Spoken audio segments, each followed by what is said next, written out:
O Senhor esteja convosco. Proclamação do Evangelho de Jesus Cristo, segundo João. Ao cair da tarde, os discípulos desceram ao mar, entraram na barca e foram em direção a Cafarnaum, do outro lado do mar. Já estava escuro e Jesus ainda não tinha vindo ao encontro deles. Soprava um vento forte e o mar estava agitado. Os discípulos tinham remado mais ou menos 5 quilômetros, quando enxergaram Jesus andando sobre as águas e aproximando-se da barca, e ficaram com medo. Mas Jesus disse: "Sou eu, não tenhas medo." Quiseram então recolher Jesus na barca, mas imediatamente a barca chegou à margem para onde estavam indo. Palavra da salvação.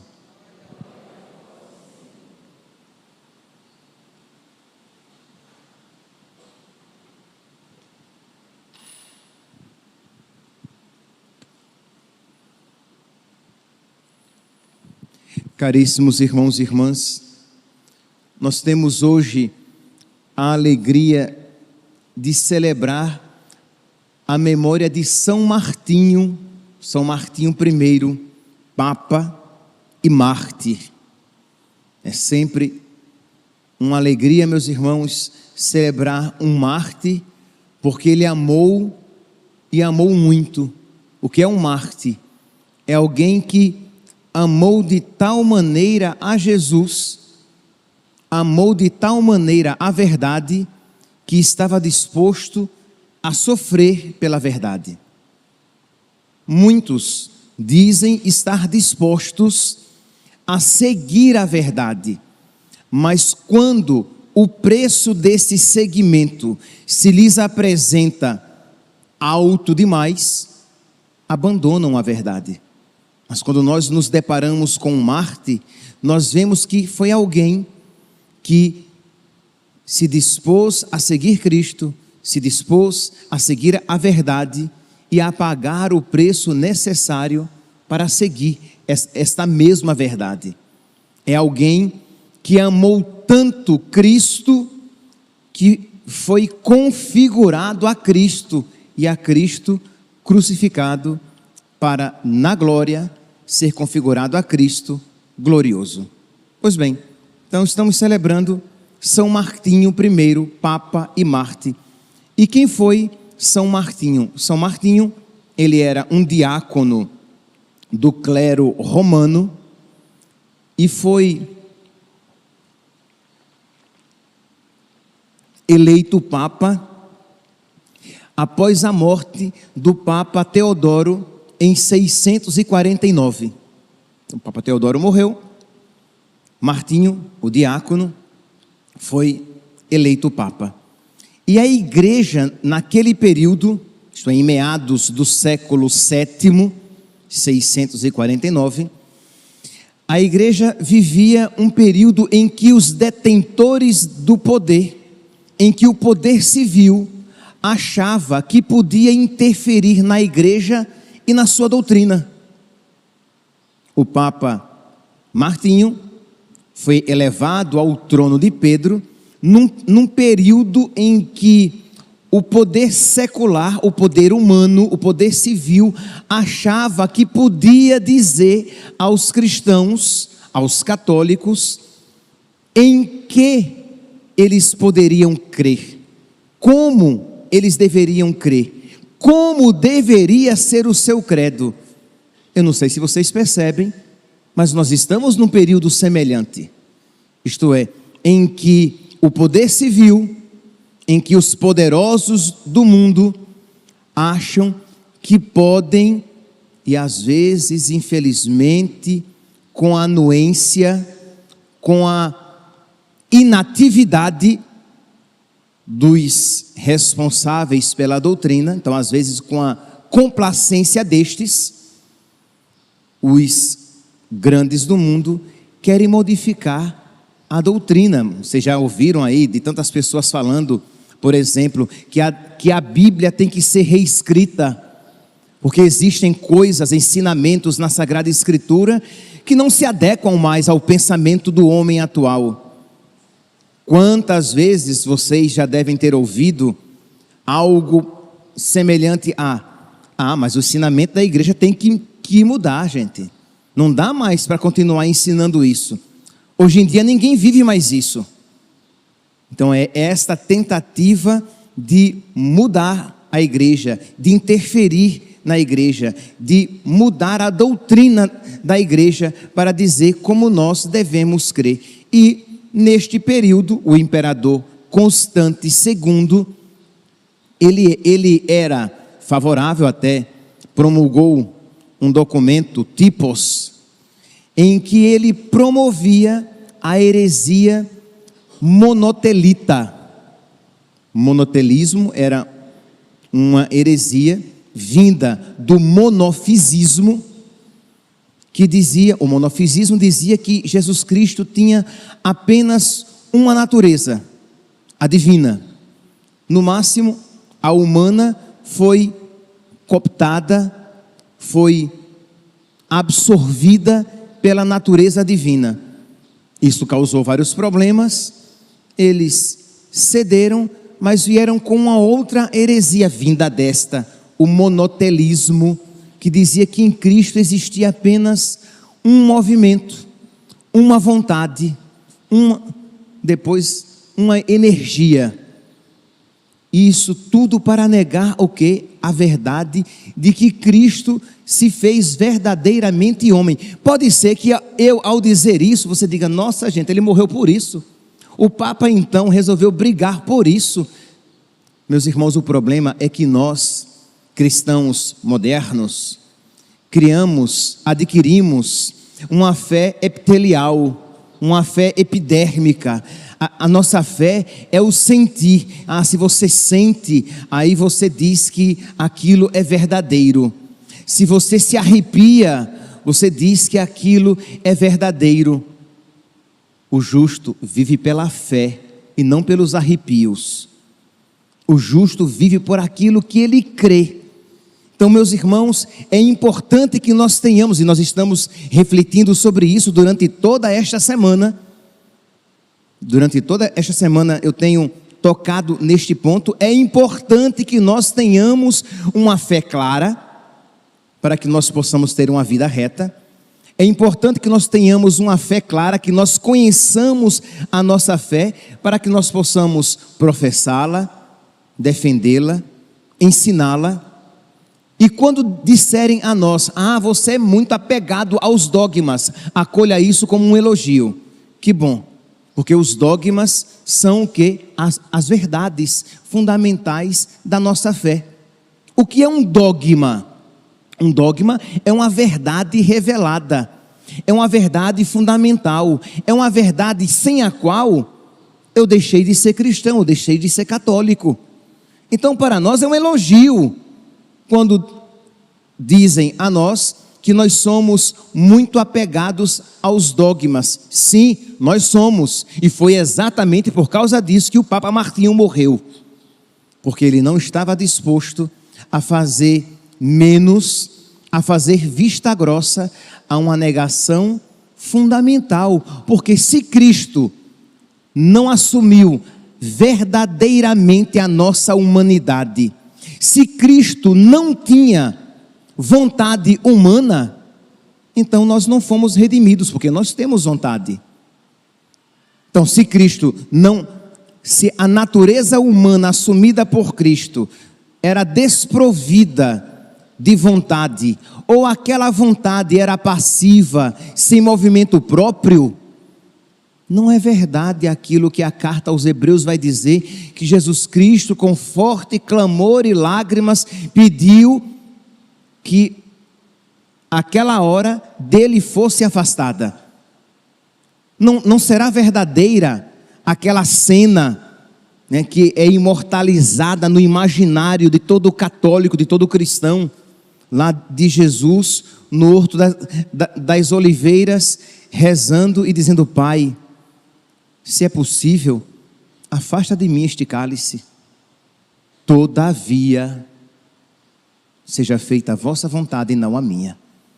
Quando Cristo diz, Pai, se é possível, afasta de mim este cálice, ele fala com a sua natureza humana, mas ao mesmo tempo, ele se submete amorosamente à vontade divina, que era única. A vontade divina é única, é a mesma, do Pai, do Filho e do Espírito Santo. Mas ele também tinha vontade humana, e ele amorosamente se submeteu, se fez obediente à vontade do Pai, se fez obediente até a morte. E é isso que é para nós esse exemplo eloquente. E é claro que Cristo não é apenas exemplo, ele também nos concede a graça.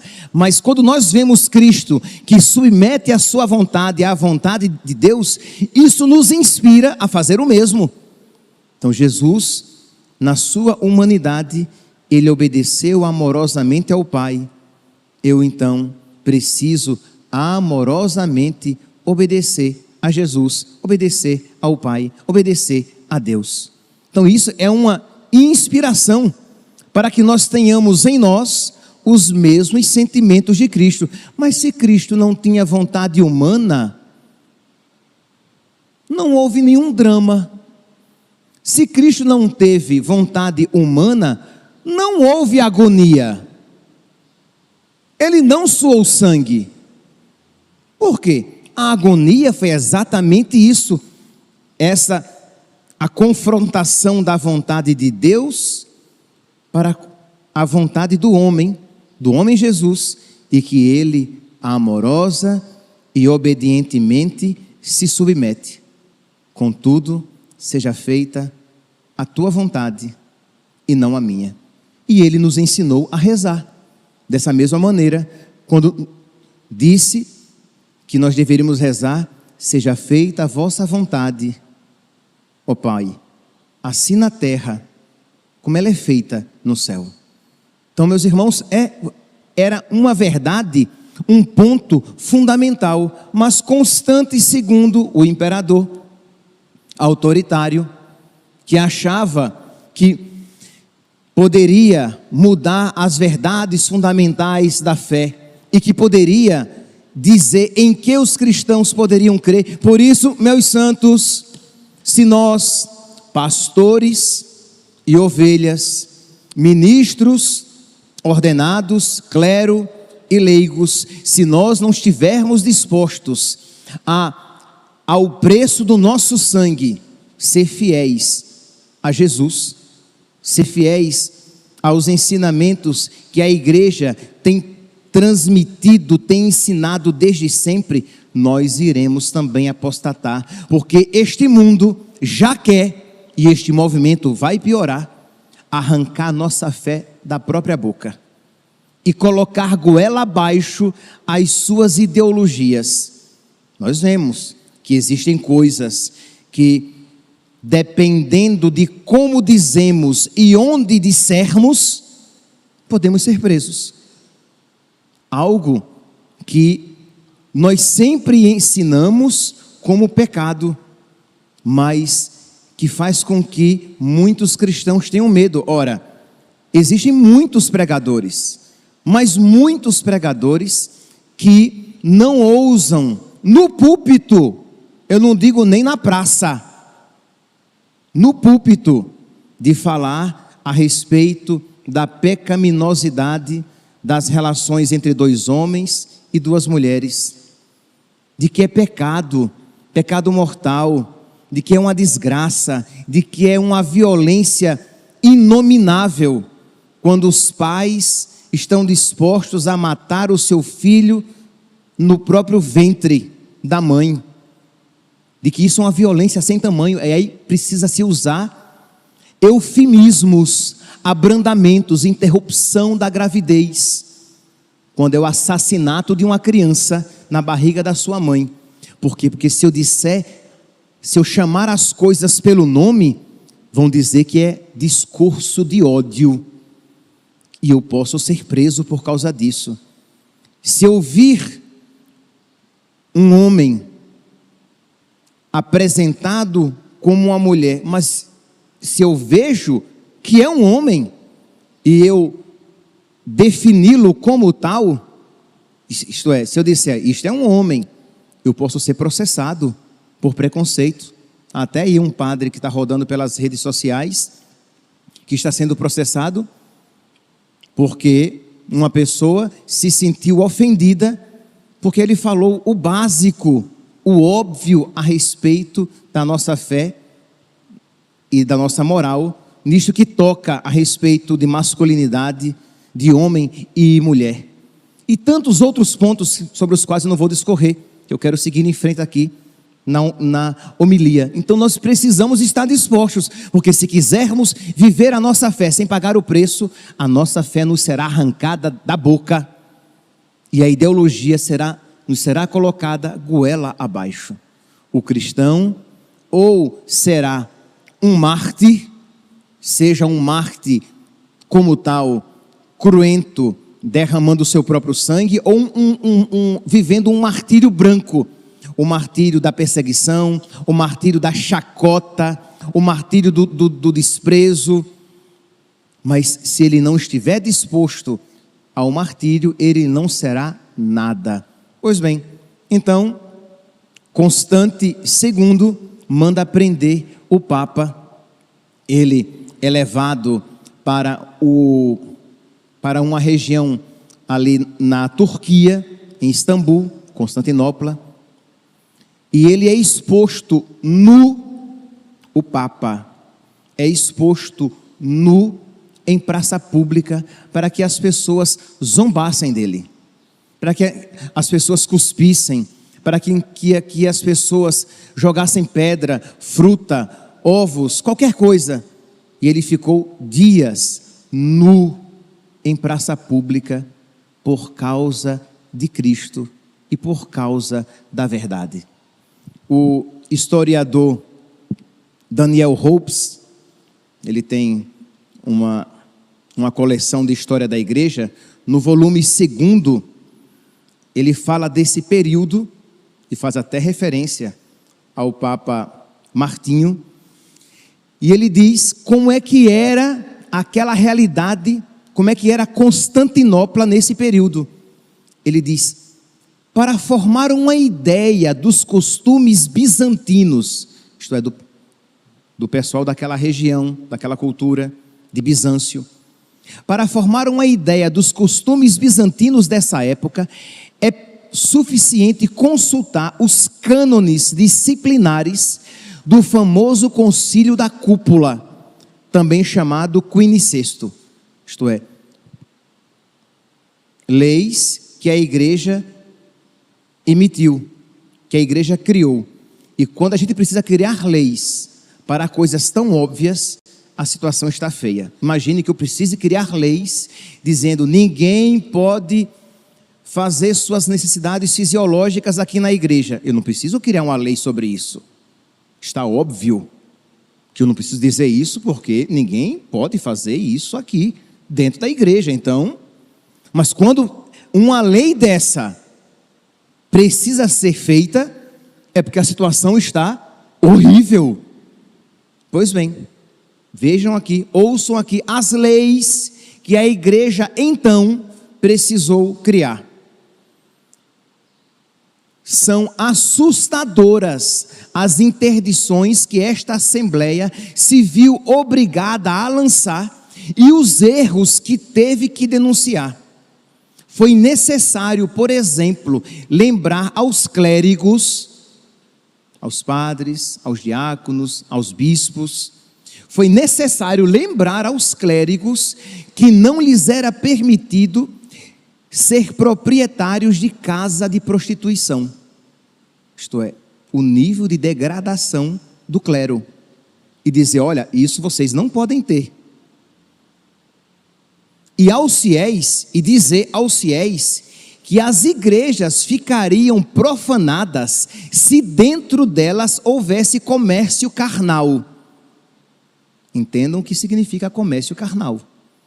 Isto é, quando você precisa dizer isso, a situação está degradante. A desmoralização parecia universal.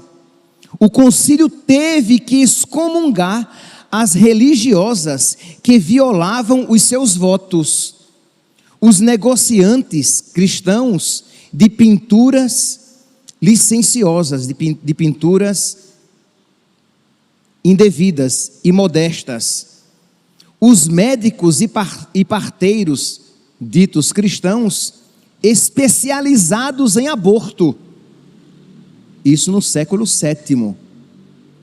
Outra característica desta sociedade, fora dos eixos, era a crueldade dos suplícios infligidos não só aos criminosos comuns, mas aos inimigos políticos e até aos adversários nas lutas teológicas.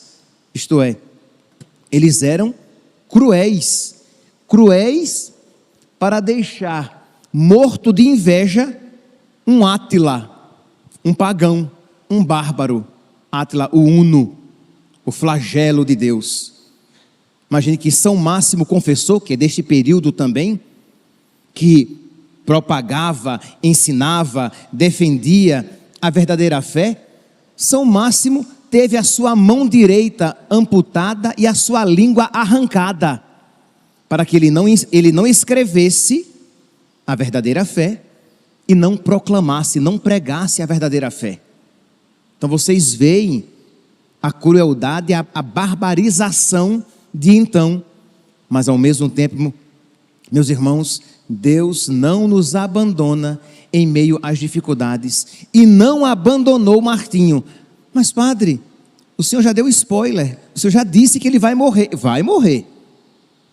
e vai morrer cruelmente, mas Deus não o abandonou. Lembra da homilia de ontem, que nós falávamos, que nós devemos dizer a Deus: Senhor, eu te seguirei pelos vales, pelo vale escuro da morte, pelo vale de lágrimas, pelos caminhos difíceis, desde que tu estejas do meu lado. E eu citava o exemplo de Santa Rosa de Lima, que pedia a Deus que lhe aumentasse os sofrimentos, desde que eles não a afastassem de Deus. Então é isso que nós precisamos também pedir a Deus, em meio às nossas dificuldades, aos nossos problemas, dizer: Senhor, eu os aceito, eu os acolho, eu beijo a minha cruz, mas eu te peço que os meus sofrimentos não me afastem de ti, que os meus sofrimentos, que as minhas dificuldades, que as minhas provações, que as minhas tribulações não me façam cair na fé, que eu não diminua, que a minha fé não diminua, que a minha caridade não diminua, mas muito pelo contrário, que a minha fé aumente, que a minha caridade aumente, que a minha esperança no céu aumente.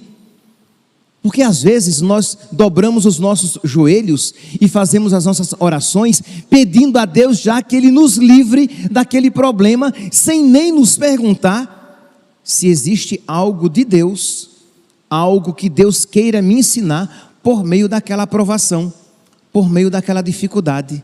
Então, Senhor, se é da Tua vontade, eu aceito, mas eu te peço, Senhor, que eu não deixe de te amar, que eu não te ame menos, que eu não perca a minha fé, que eu não entre numa situação de secura espiritual, mas muito pelo contrário, que eu frutifique ainda mais, que este sofrimento seja um trampolim para que eu possa estar mais junto de Ti, mais próximo de Ti. E é isso que nós precisamos pedir. Pois bem, então São Martinho é preso, é levado numa viagem de 15 meses, imagine, uma viagem a navio, cansativa, em que ele era privado de comida, de higiene. Chegando à cidade, foi colocado nu no meio da praça, para que fosse motivo de chacota, de desprezo, de humilhação. Depois é levado para uma prisão fétida, um calabouço fétido, sujo, escuro, em que ele não tinha contato com ninguém, para que a sua saúde fosse ainda mais debilitada. A sentença sai, ele é enviado à Crimeia, faz uma viagem de 2 meses. Nós fazemos uma viagem de ônibus de algumas horas ou alguns dias, 2 dias, já chegamos descadeirados. Imagine uma viagem de 15 meses, sem conforto nenhum, dormindo por cima de tábuas, no meio de rato, pulga, percevejo, uma alimentação péssima, sem hidratação devida. Imagine, uma pessoa já madura, não era um jovenzinho. Depois, 2 meses de viagem para a Crimeia, lá ele passa mais 4 meses, depois morre, porque não aguenta, morre de fome e maus tratos. E ele, naquele período em que ele ficou naquele calabouço fétido, nós temos um escrito, e com ele quero terminar. Ele diz assim: é meu desejo, é meu constante desejo escrever-vos para reconfortar a vossa caridade e aliviar-vos das preocupações que tendes por minha causa.